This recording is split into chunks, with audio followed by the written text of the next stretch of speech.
Hi, I'm Janine Fortney. I'm the director at the CAC, Child Advocacy Center, for Susquehanna and Wyoming counties. I'd like to talk with you today a little bit about childhood trauma, specifically child sexual abuse. There's a lot of misconceptions when it comes to the reasons and the realities that kids behave certain ways, do or don't disclose the alleged offenses that happen to them. 90% of the alleged offenders who sexually abuse children are people that they know and they know very well. These relationships are a pinnacle piece of why child sexual abuse is not often disclosed right away. In fact, some kids may not tell for days, weeks, months, even years.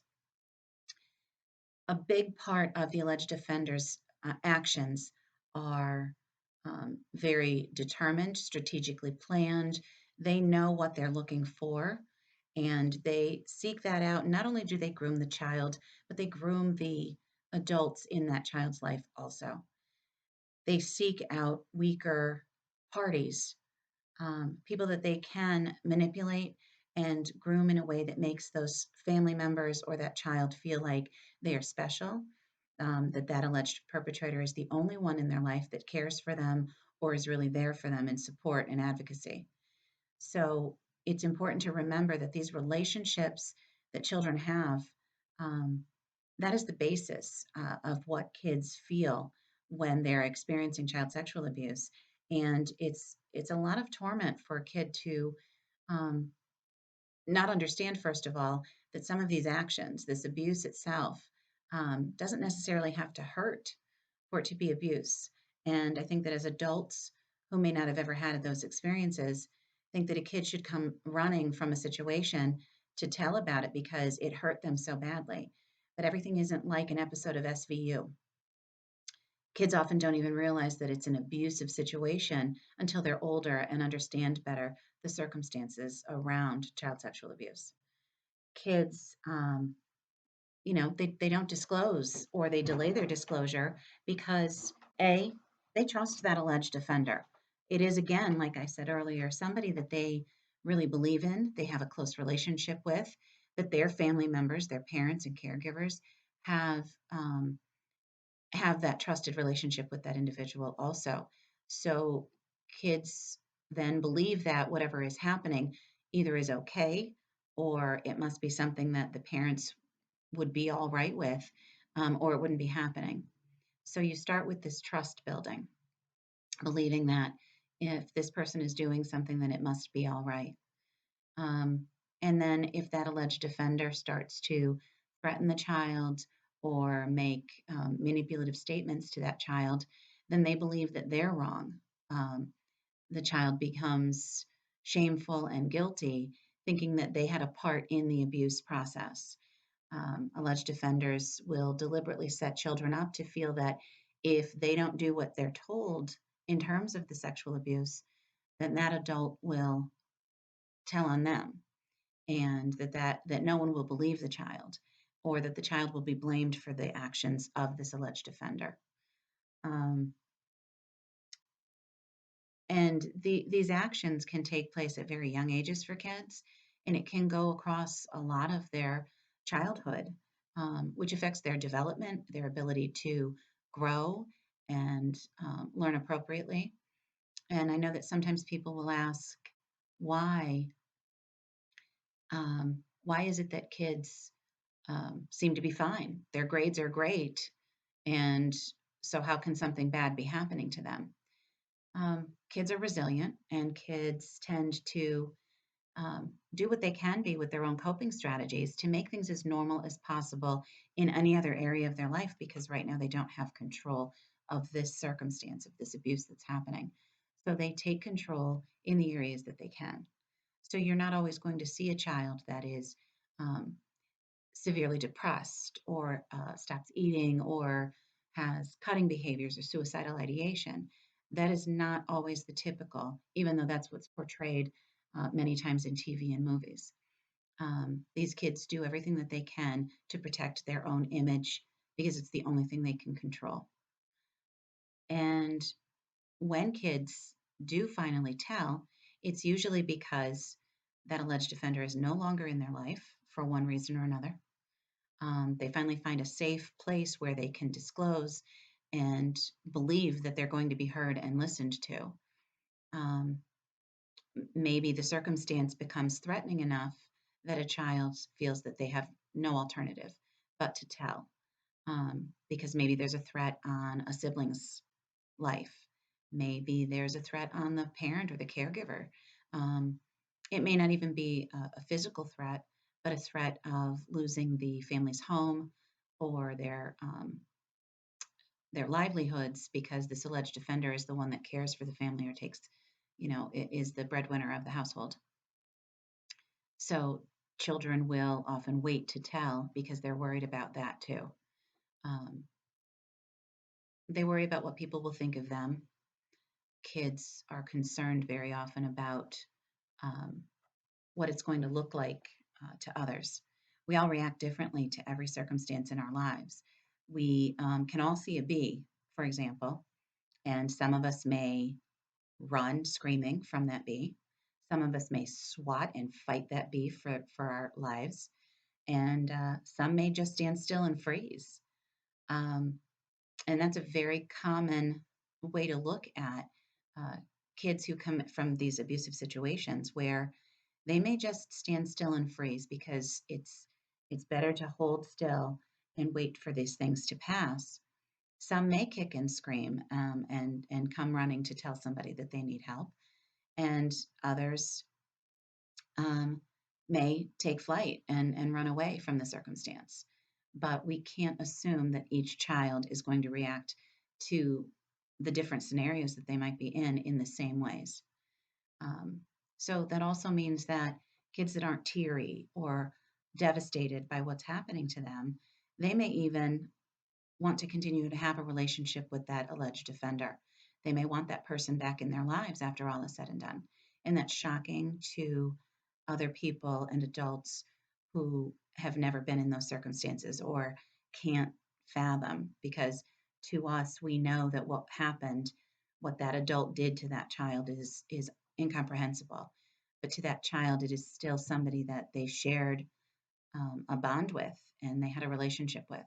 So we have to remember that um, it doesn't have to be our way for it to be right for these kids to feel um, a, a tie to that alleged offender.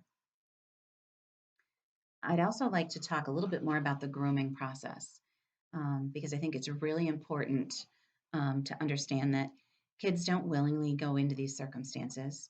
Um, their adult caregivers don't know that their child is with an alleged offender or a pedophile. Um, Parents that are in stressful situations, parents that are in desperate need for help and support, um, that is what these alleged offenders, that's what they look for.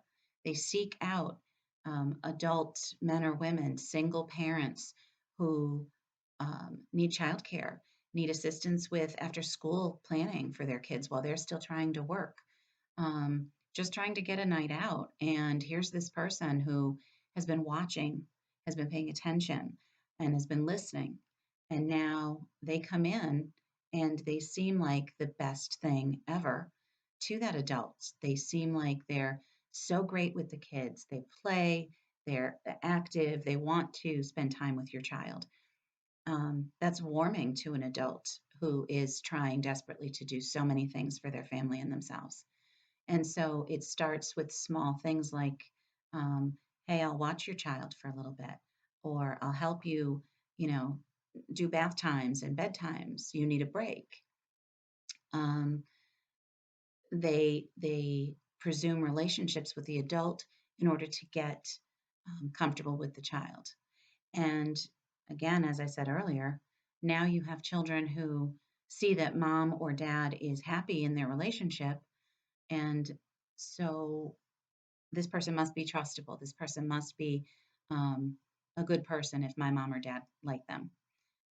So it becomes easy for that alleged offender to start to build then with the child that same bond, the trusting and the spending time. And then they start slowly with the actual abuse. It might be something where they are touching the child on their shoulders or tickling them on their stomachs. It can start as something very simple and they build from there. Because once the child is comfortable with those smaller things, they can add to it, they can build from that. And then children, again, who have this trusting relationship with somebody, believe that it must be okay. And now they've basically been desensitized to what a wrong touch could be or an inappropriate touch could be because they've been groomed in that way.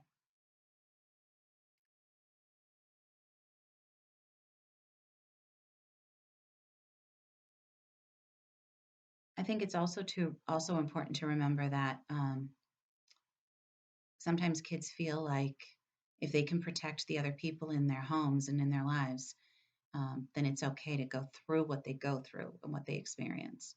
Um, with that grooming process, alleged offenders tend to have children believing that they willingly participated in this act, that they went along with it because they wanted it. And so now they have the child convinced that if they tell, it's going to be their fault. If they tell, they're going to get whomever that person might be in their life sent away. And do they really want that person to be gone? Because then mommy would be sad or daddy would miss them. And it puts a lot of guilt on those children to feel that it's their responsibility then to deal with these things. So I think it's so important that as we are teaching our kids in any circumstance, that we teach them a lot of basics first and foremost, um, to identify body parts appropriately.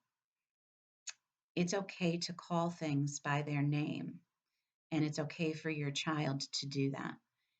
If they know what those names are, the proper things, then if something is wrong, they can tell you what that is, and there's no guessing. You don't have to wonder what that child means. If you teach your children to trust the adults in their lives, but also um, be willing to ask questions if they're not sure if something is okay, teach them that it's okay to ask those questions. Help your children to understand that sometimes touch can be feel good. That doesn't mean that it's okay. So help them to understand the differences between those things.